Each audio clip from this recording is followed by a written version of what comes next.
coming to you on a Monday, which is something that I don't normally do, but our Moving Through Grief monthly call is tomorrow at 7 p.m. Eastern Standard Time. And I wanted to invite you by telling you 3 ways you can move through grief.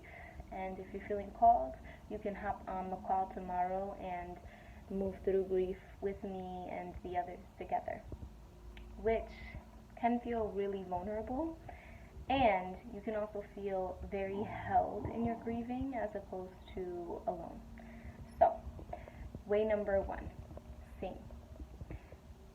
Over the past couple of months, I've experienced an abundance of grief, and along with it, I started to experience remembering songs that I had forgotten over the years. And these songs would just come to me. For example, one night I was putting my son to sleep, and I remembered a song that I hadn't sung or remembered in years, over 10 years, and I started bawling my eyes out because the song had meant so much to me. And I started singing these songs and listening to them again, and I realized through a conversation with someone that I was grieving through these songs, and that life was giving me this opportunity to remember these songs and to feel them again, in order to better help me grieve. So, singing songs, music, that is a way to move grief from your throat, from your gut, out of your body. Way number 2 is writing. So, oftentimes I will start writing with the intention of writing about something like, oh, my daughter did something cute, or I'm so thankful for this. And what ends up happening is I am now at the end of 3 pages, and I have figured out why I've had this gut feeling for the past 3 weeks and what it's about. And oftentimes we unravel ourselves what we need to know through writing. And when you're grieving, how important is that to uncover the subtleties that we kind of ignore during our everyday lives? So writing is really important. And sharing your writing can be so powerful.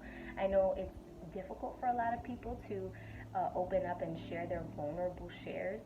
And I still encourage it if you ever feel called to, because it is so powerful to have someone else hold the space for you, other than your journal.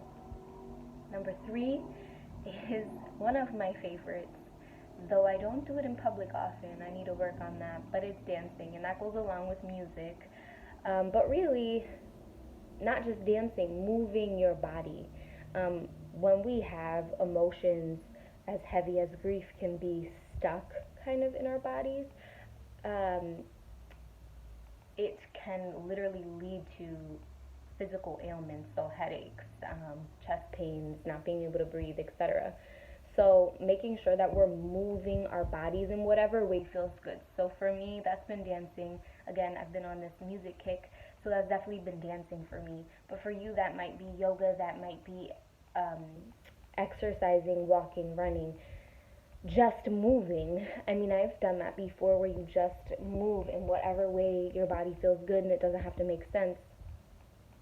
And it feels like I am getting to move out big emotions. I'll give you an example really quick. One day I was really angry and I started to dance, and by the end I was punching the air. And it didn't necessarily make sense, right? I started off dancing, but it really helped me to get out that energy and to move the energy. And that's what this is all about. Moving through grief is helping grief to move through you and out, because we're always going to grieve something. It's a human emotion, it's an important emotion, it is a transition emotion to move you from one place in your life to another. But stagnancy is not helpful when it comes to grief. So I hope those are helpful, and I know that if you join the group tomorrow that you will feel lighter, inspired, and most of all helped. Can't wait to see you.